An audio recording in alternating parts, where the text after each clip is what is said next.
Hey everyone, and welcome back to the Mad Dog vlog. Today is a little different. I'm going to talk about public speaking tips. I was scrolling through Instagram the other day and I noticed how many people are trying to publicly speak, whether it's about what they're doing or about a cause they really care about. And I just noticed a few things, and I'm no expert, but I have been public speaking for a very long time. The first time I spoke publicly was in 4th grade. I was dressed up as Nellie Cashman for my history project, and I remember that my principal, who has been like one of the biggest role models in my life, came up to me after and said, "That was so good. It was so impressive. You made eye contact, you memorized the whole speech." And I was like, yeah, well, Mr. Hensley likes me. I'm the #1 student. And from there, I always loved public speaking, and I've done it for a long time. So here are a couple of steps. There's actually a lot of steps. There's like steps and then miniature steps in between them to help you be successful, whether it's a fun public speaking event or whether it's a school speaking event. We're gonna get you there. We're gonna get you an A. We're gonna make the audience really love you. So when it comes to having that confidence, you must be prepared. Now, like I said earlier, this can be for a school project, or this could be going to speak in front of thousands of people. You have to prepare, and preparation is different for everybody. For me, I know exactly what I'm going to talk about. I've talked about the same thing for a very long time, and that's kind of women empowerment, confidence, and then the other subjects I focus on are my nonprofit, working with people who have disabilities and creating a more accepting world. So I've done it a lot, but in the beginning I had to kind of lay it out. I don't like using note cards, and I don't like completely memorizing my entire speech because I think that it just doesn't flow and it's not real. So what I do is I'll write it down and I'll have bullet points of everything I want to hit, because when I write a bullet point, I know that topic and what I want to say for that topic.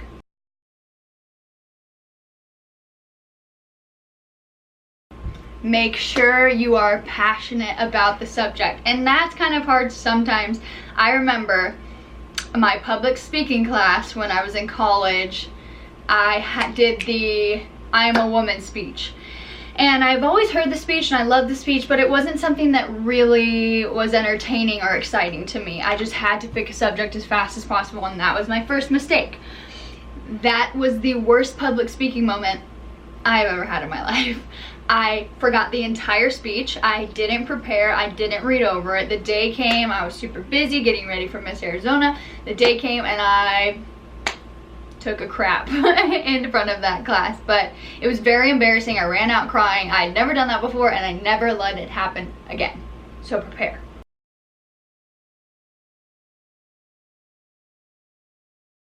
So if you're going to speak about something you're incredibly passionate about, it's going to be a little bit easier just because you're so passionate about it.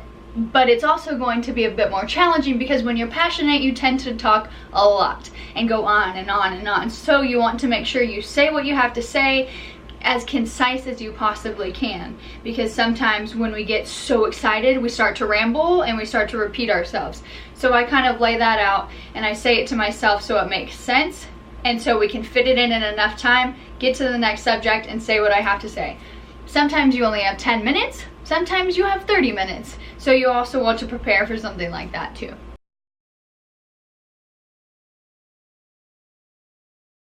Don't be robotic and don't be monotone.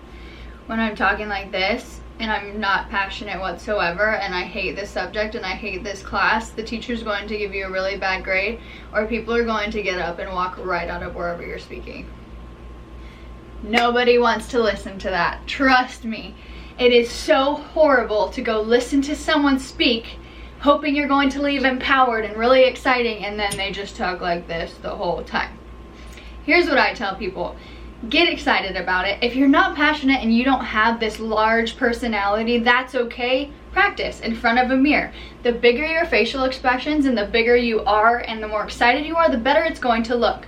But you never want to do, and this is just my opinion, everything I say on this video is tips that I do that make me successful and what I think looks good on a stage. Imagine a world where everyone was accepting, where that person with a disability was strong and accepted by all their friends. I don't want to hear you speak like that. And some people it works. Some people it's incredibly empowering to hear them, but for me, when I hear that, it's cringy. It makes me feel like they're better than me and they're way more knowledgeable than me, which they might be, but I like feeling like they're a person and like I can really connect with them. So be yourself.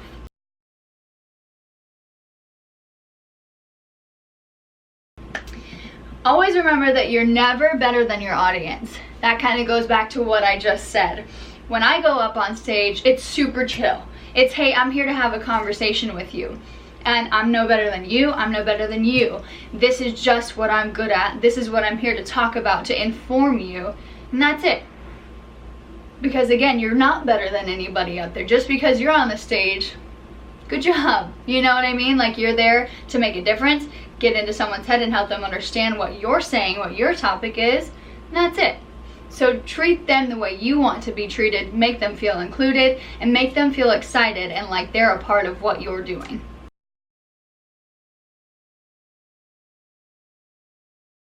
I always film myself. You want to see what mistakes you're making. You want to see how you can get better. That's the only way you learn.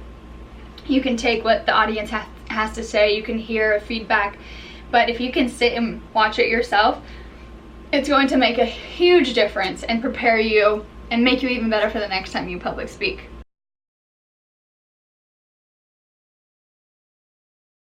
Another big thing for me, and I'm sure this can be hard for large, well-known public speakers, but stay after and speak to the people who came to watch you. They came on their own time to sit and listen to what you have to say, so you should be incredibly thankful.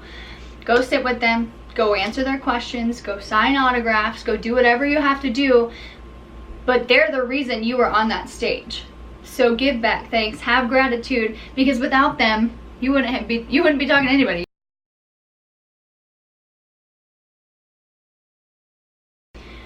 Do not say or like or so. It's okay occasionally, it really is. And I know when I go on rants on Instagram, like, this eyelash is really bugging me. Sometimes I go on rants on Instagram and it's like, so you're thinking. You have to train yourself not to say Instead of saying like so, just think. When you're caught up in the moment and you no, just go, you're caught up in the moment. And then we go on to the next part of what you have to say. It sounds so much better when you don't say or so. And if you're doing this in a classroom or environment of that sort, you're going to get way more brownie points than you would if you threw the word like so in there, because that's like one thing you don't want to say. And because when like people are like saying like all the time and they're like, oh my god, like this is what happened, and it's like so then the other day we were like hanging out, oh god, like I will throw up so don't do that, because it's god awful. And even if you're watching this and you just speak on Instagram, make sure you know kind of what you want to say. I'm working on this because I'll get on Instagram and I'll just blah, blah, blah, blah. But if you really want people to pay attention to you, know what you want to say. Sometimes I'll redo my videos like 10 times, like now I'm gonna say like, but instead of kind of going through the motions and saying the same things and repeating, get to the point, people will watch it, people will remember it, and you made a difference quickly.